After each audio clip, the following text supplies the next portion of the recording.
Hai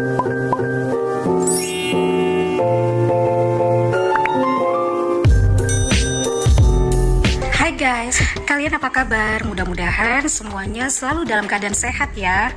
Nah, sebelum mulai aku mau bilang makasih dulu buat kalian semua yang udah nyempetin waktu untuk nonton video aku kali ini. Dan juga buat kalian yang baru pertama kali mampir nih di channel aku. Salam kenal dulu ya, aku Shirley. Kali ini aku akan membahas film yang menarik nih guys, kisah Aladin dan lampu ajaibnya.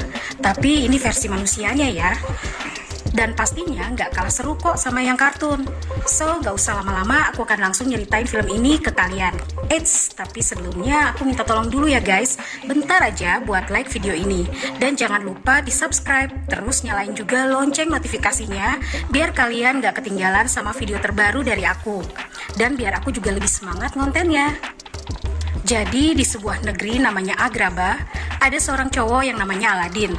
Dan dia juga punya sahabat monyet kecil yang namanya Abu. Mereka berdua kompak banget guys, jago kerjasama. Tapi kerjasamanya buat nyopet, nyolong barang-barang berharga. Hasil curiannya dia jual, supaya mereka bisa makan. Walaupun tukang copet, Aladin ini baik hati guys, dia suka berbagi.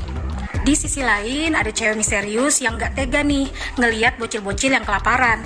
Makanya dia kasih roti. Padahal roti itu dagangan orang. Penjualnya lantas marah dong. Dia disuruh bayar. Tapi masalahnya cewek ini lagi gak bawa uang. Dan pas banget si Aladin yang ngeliat. Dia langsung ngambil gelang cewek ini untuk dikasih ke penjual roti itu sebagai bayaran. Cewek ini udah kesel banget sama Aladin karena gelang itu sangat berharga, pemberian dari ibunya. Ternyata Aladin si ahli copet udah berhasil kok ngambil gelang itu lagi. Si penjual roti nggak sadar, tapi tidak lama kemudian ketahuan juga guys sama si penjual rotinya. So mereka jadi dikejar-kejar. Untung aja ada Abu, si monyet yang bantuin mereka kabur setelah bikin heboh satu pasar. Aladin dan cewek misterius ini akhirnya udah aman. Aladin lalu membawa cewek itu singgah di rumahnya. Di sana mereka ngobrol-ngobrol. Aladin cerita kalau orang tuanya udah meninggal sejak dia masih kecil. Makanya sekarang dia harus berjuang, bahkan harus jadi pencuri jalanan. Pas diajak kenalan, cewek ini ngakunya dia cuma pelayan putri kerajaan. Tetapi walaupun baru kenal dengan Aladin, dia yakin bahwa Aladin ini adalah pemuda yang baik. Dan dia merasa tertarik dengan Aladin. Baru ngobrol sebentar, tiba-tiba dari jauh kelihatan ada rombongan dari kerajaan lain. Dan cewek ini kelihatan panik. Dia langsung buru-buru pamit dan sebelum pergi dia minta Aladin untuk balikin gelangnya. Aladin panik, gelangnya nggak ada. Ceweknya jadi kecewa deh sama Aladin. Dia berpikir bahwa Aladin memang pencuri dan nggak sebaik yang dia kira. Padahal gelangnya disembunyiin sama si Abu. Setelah itu cewek itu kembali ke kerajaannya. Dan ternyata dia tuh bukan cuma pelayan guys. Justru dia ini putri kerajaan. Namanya adalah Putri Jasmine. Dan keren banget nih si Putri Jasmine. Bukan melihara kucing atau anjing. Dia meliharanya harimau. Udah gitu rombongan tadi adalah rombongan pangeran dari kerajaan lain yang mau ngelamar Putri Jasmine. Tapi si Jasmine gak tertarik guys. Lamarannya ditolak. Malamnya, di ruang kerajaan, penasihat yang namanya Jafar lagi berusaha ngehipnotis Sultan ayahnya Jasmine pakai tongkat ajaibnya. Si Jafar punya niat jahat. Dia pengen ngerebut kekuasaan kerajaan itu. Untungnya Putri Jasmine muncul dan si Jafar jadi nggak berani macam-macam sama ayahnya Jasmine. Di situ Jasmine protes, dia capek dijodohin. Jadi si ayah lagi nyari penerus kekuasaannya. Makanya si Jasmine jadi dijodoh-jodohin mulu sama pangeran dari kerajaan lain. Di sisi lain ternyata Aladin dan Abu nekat nih masuk ke dalam istana. Mereka mau ngembaliin gelangnya Jasmine. Tapi mereka nggak sadar kalau Jafar dan burung peliharaannya ternyata diam-diam ngeliat dan ngikutin mereka. Dengan keahliannya Aladin, ia berhasil mencuri kostum pelayan. Dia jadi bisa masuk deh ke kamarnya Putri.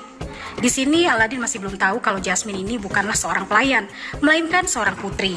Setelah mengembalikan gelang dan ngejelasin kalau yang nyembunyiin itu adalah Abu, Jasmine mulai baper malu-malu. Dan mereka janjian ketemuan lagi besok. Sialnya pas keluar, Aladin ditangkap sama suruhannya Jafar. Dia dibawa ke padang pasir yang sepi. Di sana Jafar juga ngasih tahu kalau Jasmine sebenarnya putri, bukan pelayan. Dan Jafar yang tahu kalau Aladin ini jago nyuri, ngejanjiin bakal ngasih Aladin harta kekayaan. asalkan dia bisa ngambilin lampu yang ada di dalam gua. Di sisi lain, Putri Jasmine yang nggak tahu kalau Aladin diculik, lagi-lagi ngerasa kecewa sama Aladin yang nggak datang. Balik lagi ke Aladin nih guys. Dia dan Abu udah masuk ke gua misterius itu. Di sana ada banyak banget perhiasan emas. Tapi mereka nggak boleh tergoda guys. Kalau mau selamat, mereka nggak boleh nyentuh harta apapun. Tujuan mereka cuma satu, yaitu lampu ajaib. Si Aladin juga sempat nemuin karpet terbang ajaib yang lagi kejepit. Lalu dia tolongin deh tuh karpet ajaibnya. Kemudian Aladin lanjut naik sampai akhirnya dia berhasil nemuin lampu ajaibnya. Sialnya di bawah si Abu malah tergoda sama sebuah permata yang cantik. Pas disentuh ketika gua itu berguncang hebat dan keluar lahar panas di mana-mana. Untungnya karpet ajaib tadi muncul tepat waktu dan nyelamatin mereka. Pas mau keluar dari gua, Jafar yang jahat langsung ngerebut lampu ajaib itu dan si Aladin dihianatin, dibiarin jatuh. Untungnya si karpet terbang muncul lagi dan si Abu yang gesit juga udah berhasil ngerebut lampu ajaibnya. Jafar cuma bisa ngamuk. Sementara itu, karpet ajaib itu ngasih isyarat supaya Aladin ngegosok lampunya. Tiba-tiba, jin yang ada di dalam lampu itu keluar. Katanya jin itu bakal ngabulin 3 permohonan Aladin. Apapun itu, mau kaya, mau jodoh, semua bisa. Selama ini si jin udah ngabulin permintaan banyak orang. Tapi si Aladin ini agak lain guys. Dia masih belum tahu mau minta apa. Setelah dibawa keluar dari gua itu sambil santai-santai, Jin dan Aladin akhirnya ngobrol di situ guys. Si Jin curhat, sebenarnya dia pengen bebas dari lampu itu. Dia berharap suatu hari ada manusia yang mau ngegunain 1 dari 3 permintaan buat ngebebasin Jin itu supaya jadi manusia seutuhnya. Saat itu Aladin juga bercerita kalau dia tuh naksir sama Putri Jasmine. Tapi si Aladin gak berani buat ngelamar, soalnya dia kan rakyat biasa. Sementara Jasmine itu putrinya Sultan, putri kerajaan. So, Jin jadi punya ide. Dia nyuruh Aladin ngegunain permohonan pertamanya. Dan si Aladin akhirnya minta diubah menjadi seorang pangeran. Seketika itu juga penampilannya langsung berubah. Dan Abu si monyet juga diubah jadi gajah yang keren. Jin juga bikin iring-iringan yang berhasil bikin heboh seisi kerajaan. Putri Jasmine dan Sultan juga jadi kagum karena nggak cuma rombongannya yang mewah. Aladin juga nggak lupa berbagi ke masyarakat. Rombongannya akhirnya diizinin masuk ke istana. Dan Aladin yang sekarang jadi pangeran langsung nyampein keinginannya untuk melamar Putri Jasmine. Sayangnya karena terlalu gugup, Aladin jadi ngomong sembarangan dan bikin Putri Jasmine kecewa.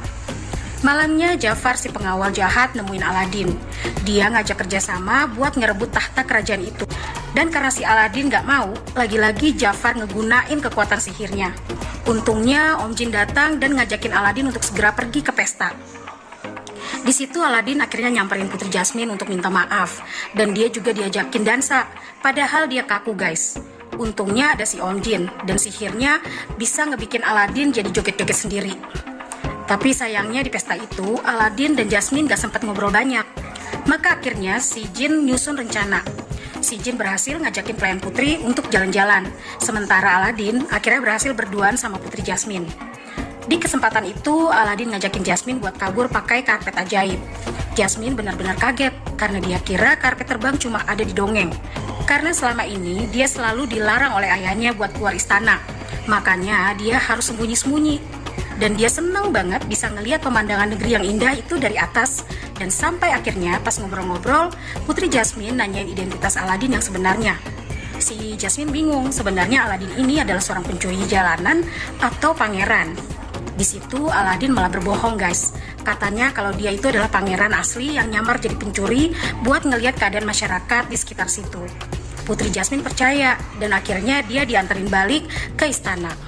Sayangnya mereka nggak sadar burung beonya Jafar diam-diam ngawasin mereka.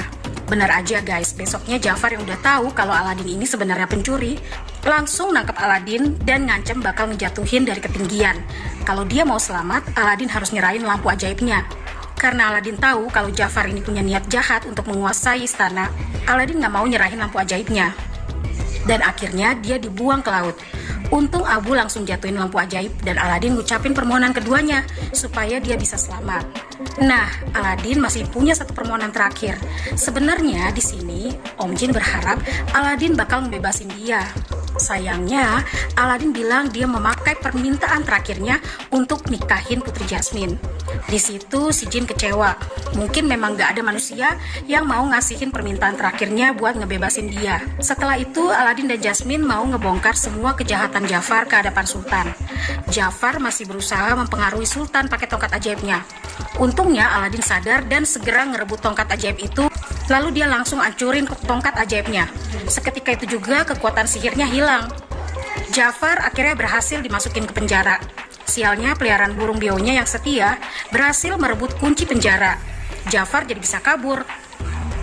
Di sisi lain, Sultan yang gembira setuju mau ngejodohin Jasmine sama Aladin yang katanya adalah seorang pangeran.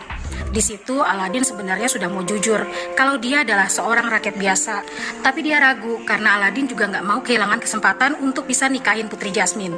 Di saat perasaannya galau, Aladin akhirnya mau nenangin diri di rumah lamanya. Diam-diam Jafar sengaja nabrak Aladin dan berhasil nyuri lampu ajaibnya. Aladin gak sadar lampu ajaibnya dicuri. Sementara itu Jafar langsung ngegosok lampunya dan si Jin kaget banget karena sekarang tuannya udah bukan lagi Aladin tapi si Jafar. Setelah itu Jafar pergi ke istana. Dia ngucapin permohonan pertamanya bahwa ia ingin menjadi penguasa kerajaan, ngegantiin ayahnya Jasmine. Jin terpaksa ngabulin permohonannya. Sekarang semua pengawal jadi hormat sama Jafar. Di situ Jasmine masih berusaha nyadarin kepala pengawal kalau Jafar bukan pemimpin yang baik. Dia cuma mau jadi penguasa. Rakyatnya bakal dibikin menderita. Mendengar hal itu, si kepala pengawal sadar dan akhirnya mau ngelawan Jafar. Sialnya lagi-lagi Jafar manggil si Jin. Dia minta diubah jadi penyihir terkuat. Dia mau nyingkirin semua musuhnya. Setelah dapetin kekuatan, Jafar langsung menyihir semua pengawal yang ngelawan. Bahkan Jafar juga maksa mau nikahin Jasmine. Kalau nggak mau, dia ngancem bakal nyihir si ayahnya Jasmine. Diam-diam Aladin udah datang mau ngerebut lampu ajaibnya.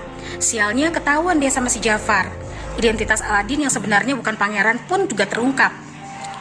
Lalu Jafar di sini juga berhasil mindahin Aladin ke ujung bumi, yaitu ke kutub utara. Untungnya diam-diam Om Jin berhasil ngirim si karpet ajaib untuk nyelamatin Aladin. Kemudian Jafar masih ngotot nih guys, nikahin Putri Jasmine. Untungnya si putri yang lihat Aladin dan karpet terbangnya langsung ngerebut lampu ajaib itu dan berhasil kabur. Jafar langsung nyihir burung beonya jadi burung raksasa. Jasmine dan Aladin jadi dikejar. Bahkan Jafar juga munculin badai di negeri itu yang akhirnya nyeret Jasmine dan Aladin kembali ke istana. Bahkan lampu ajaibnya juga udah berhasil direbut kembali sama si burung. Jafar yang udah murka langsung mau ngasih hukuman untuk semua musuhnya. Nah, tapi dengan cerdiknya Aladin ngeledekin Jafar. Katanya walau Jafar punya kekuatan sihir yang sangat hebat, tetap aja dia nggak bisa ngalahin kekuatannya Jin. Karena kekuatan Jin lebih hebat. Mendengar hal itu si Jafar jadi kepancing dong. Jafar akhirnya ngucapin permohonan terakhirnya. Dia minta diubah jadi Jin terkuat. Sebenarnya ini adalah jebakan guys. Jafar memang berubah nih jadi Jin yang terkuat. Tapi Jin kan gak punya kebebasan. Kekuatannya cuma bisa digunakan kalau ada perintah dari manusia. Jin Jafar akhirnya kesedot ke dalam lampu sama beoknya. Lalu dia dibuang. Sementara itu Om Jin yang masih punya utang satu permohonan untuk Aladin nawarin diri untuk mewujudkan keinginannya nikahin Putri Jasmine. Ternyata karena Aladin udah nganggep Om Jin ini sahabatnya, Aladin ngasih satu permintaan terakhirnya buat kebebasan Om Jin. Seketika itu juga, Jin sekarang sudah bebas dari ikatan dan dia berubah jadi manusia seutuhnya. Dia bisa nikah sama pelayan Putri Jasmine yang dia cintai. Setelah itu Aladin udah mau pergi nih guys, tapi di stop sama Putri Jasmine. Sebagai penerus tahta kerajaan, Putri Jasmine memerintahkan Aladin buat jadi pasangannya. Jasmine mau nerima Aladin apa adanya, walaupun dia cuma rakyat biasa. Setelah itu mereka hidup bahagia bersama untuk selama-lamanya. Ya dari cerita ini kalau kalian punya lampu ajaib, kira-kira kalian mau minta permohonan apa nih guys? Kalau kalian suka sama videonya, bantu aku ya dengan like, subscribe, dan nyalain lonceng notifikasinya. Lalu komen juga di bawah kalau kalian punya rekomendasi judul film seru lainnya yang pengen aku bahas. Oke deh, kayaknya cukup gitu dulu aja ya dari aku. Jaga kesehatan kalian ya. Thanks for watching. Bye-bye.